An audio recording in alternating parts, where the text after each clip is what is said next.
Welcome to Our Girl Relationships. We talk about the problems people face in their day to day lives.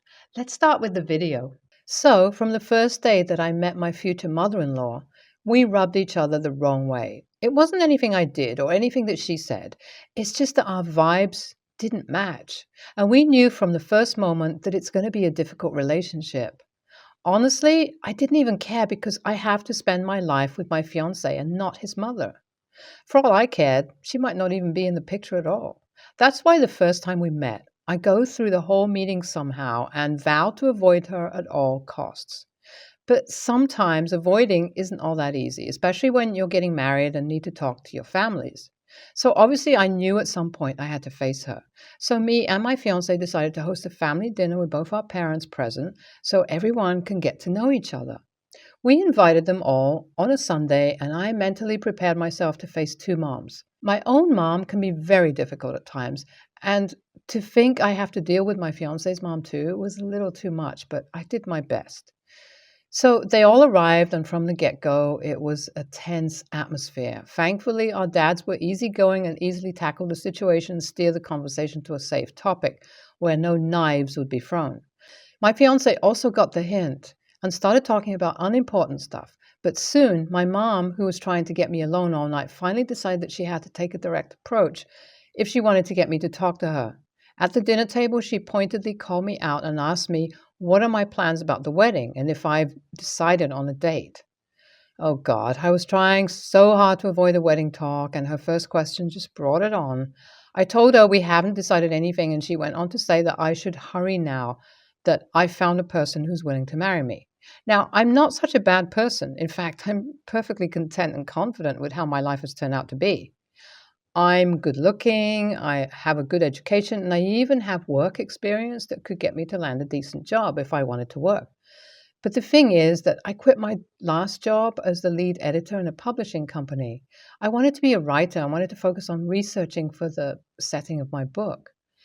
Now, my fiance knows about my dreams and totally supports me. He didn't mind me quitting and pursuing them. But my own parents think now that I've quit my job and don't earn my own money, I'm depending on a guy, that my fiance would lose interest in me.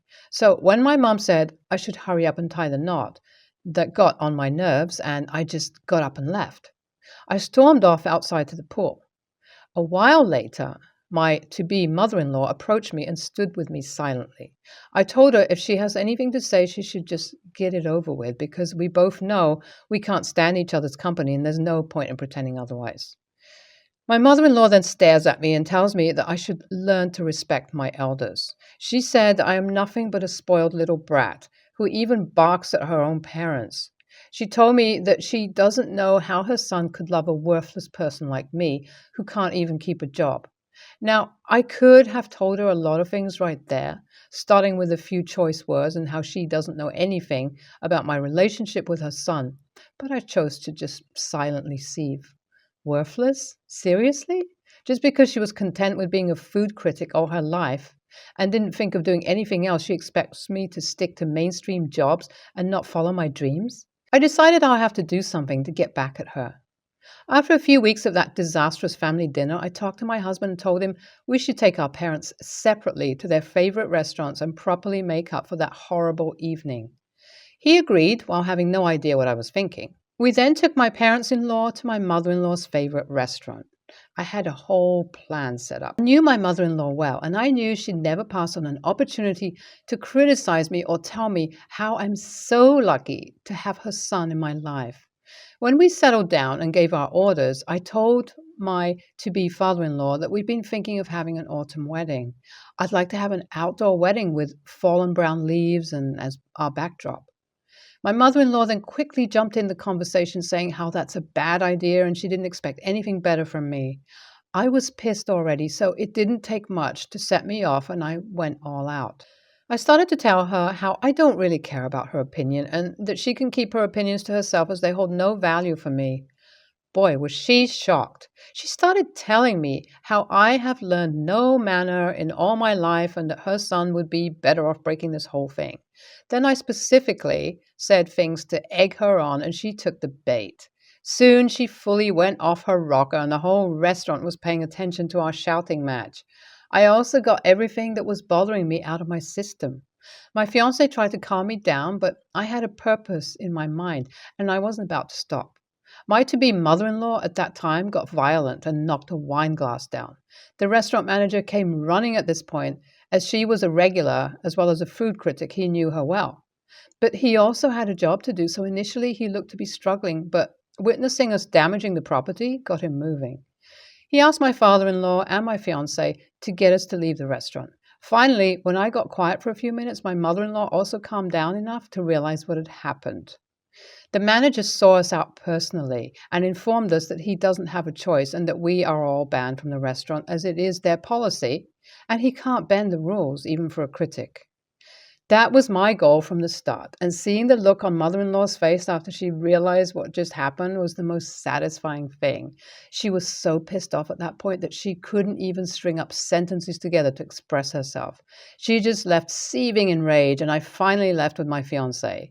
He was also very angry with me for going out of control, but I know him and he'll calm down soon.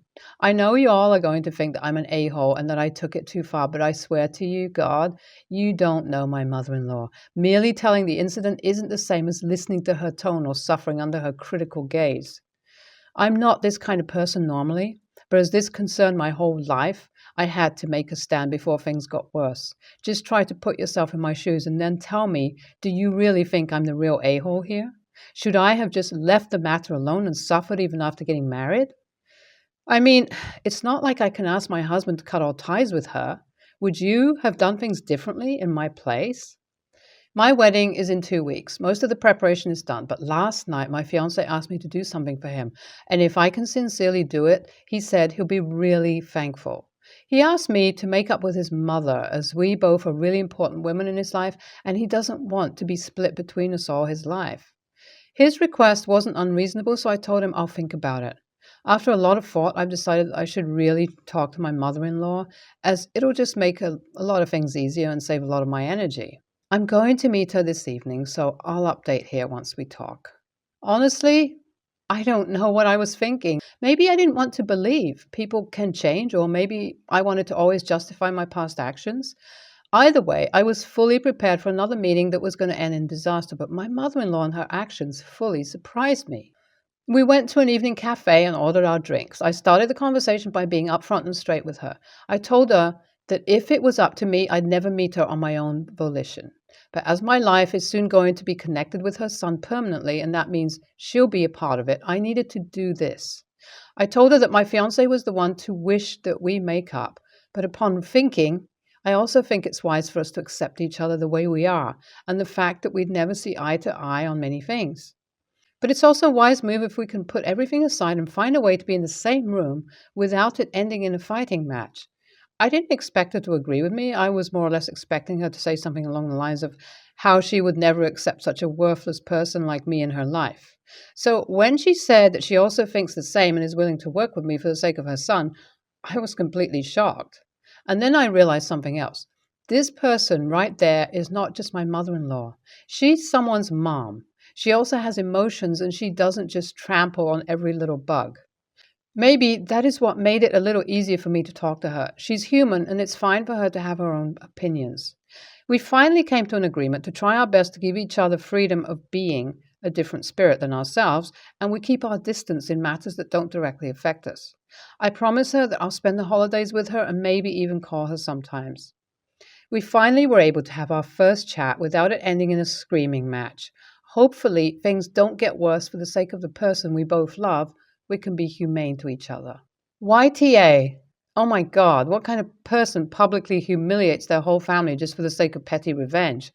You didn't only get her banned, you ruined her reputation at her workplace, considering how she's a food critic. EAH. So just because your to-be mother-in-law was being an a-hole, you decided to be an even bigger one? Is that how people solve problems nowadays? And you didn't only took revenge on her, you also dragged your fiance and your father-in-law in it. You seriously lack some judgment. I'm Chinese, and no one in my family uses deodorant. We shower every day and use soap, but we don't use deodorant, and I don't really sweat either except when doing intense exercise. I didn't find it was weird until in high school when people put on deodorant in locker rooms and I was confused and asked them what it was. I'd never had anyone complain about my body odor, but I accidentally told someone I didn't use deodorant because I didn't think it was a big deal. And they told me it was gross and that I stink, and I got bullied for it. Kept my mouth shut after that and wore deodorant so I wouldn't seem weird. Around my early 20s, I stopped wearing deodorant again, and no one noticed, including my very opinionated roommates. I was really confused because neither I or anyone in my family smelled of anything, and I did some research and realized a lot of East Asians lack a certain gene that produces body odor. I was shocked that that was a thing and began asking BFs at the time to smell my armpit. Weird, I know. And they confirmed I have no smell. I started dating my current boyfriend for a year and asked him casually over dinner if I smelled. He said no, and I told him about me not using deodorant, and he freaked out, saying it was disgusting and that it's rude not to wear deodorant. I was surprised because he literally said I didn't smell and told him about the research showing gene differences for Asians, and he shrugged it off, saying everyone is the same, the no smelling lack of a gene is fake, and refused to look when I sent him studies showing it was real. He went out a few days later and bought me a deodorant and forced me to wear it, making sure to watch me do it. I decided to take the deodorant out of the tube as an experiment and applied an empty tub while he was watching to see if he really noticed a difference if I smelled.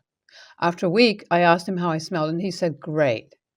And I revealed to him I had been applying an empty deodorant stick, and he got really angry and accused me of lying and tricking him. To me, if he can't tell the difference between deodorant and no deodorant, we literally had sex, then it shouldn't matter to him. But he called me disgusting, and we got into a big fight over it.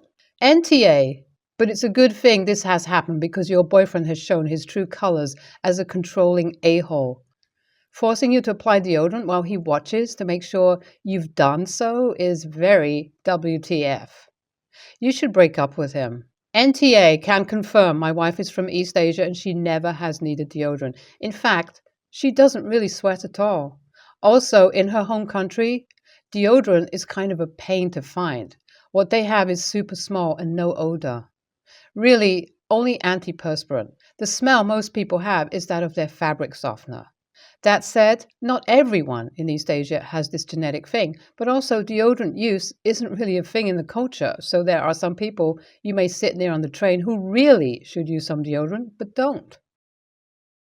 My husband is an antiques collector. He's also a massive technophobe, as in doesn't even have a smartphone, which isn't a good thing when a lot of business is done via websites and eBay nowadays. Luckily, I'm not a technophobe and have been willing to help him out. I'm talking him literally waking me up at 5:30 a.m. because he has found something really good on a website before his work shift. And as he has no clue how to use PayPal, I have to do it for him. I literally drop everything to help him buy his stuff, even at work sometimes. And yes, he has made a profit with stuff he's bought and sold. Until now, I have done so gladly. I don't collect antiques. I do, however, collect vintage toys. We aren't talking huge money, and it's a personal thing. I don't buy to sell on. I buy as I like them. My husband thinks it's cute. Anyway, on to today. A local secondhand shop had some toys that would be perfect for my collection. The problem is my job started at 9. I had to leave at 8:45 and the shop opens at 9:30. However, my husband was due to start work at 11:30. So I asked him to please pick the toys up for me. And he said fine. So I left him the money and went to work. When I finished, I came home, not to the toys, but to a note saying that he had decided to go into work early. Not because he'd been asked, he just decided to do it. So he went in for 9:30 and didn't pick up the toys. His reasoning was that he was sure they'd be there when I finished at 4. They weren't. They had sold that lunchtime. I was pissed. So when he finished work, I asked him why he didn't do as he said he would. And his reply was that he didn't see why the toys would be popular and figured I'd be able to pick them up later. Despite me saying those toys were getting harder to come by and the price was very reasonable. I was really excited by the find, and he knew that.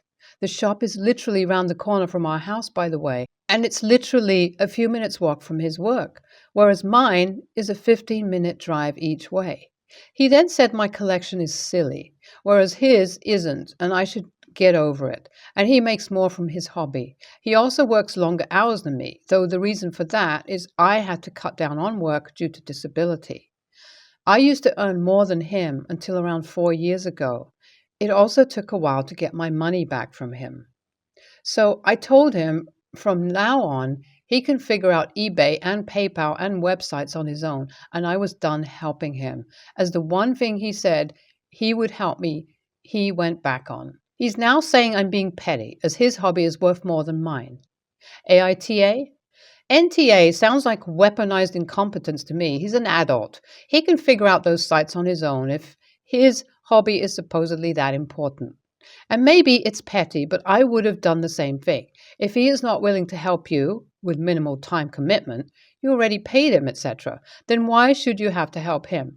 Sounds like he doesn't value you or your hobbies at all. NTA, relationships are give and take, and if not for you, he wouldn't have his eBay shop. You gave him the money, not demanded he spend his money on you.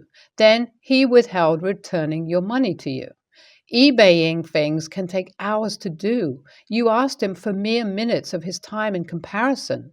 He just didn't wanna, and that's not a good reason whatsoever. He broke your trust. NTA, he doesn't value you, your help, or your stuff. You are perfectly within reason to force him to grow up and learn new things.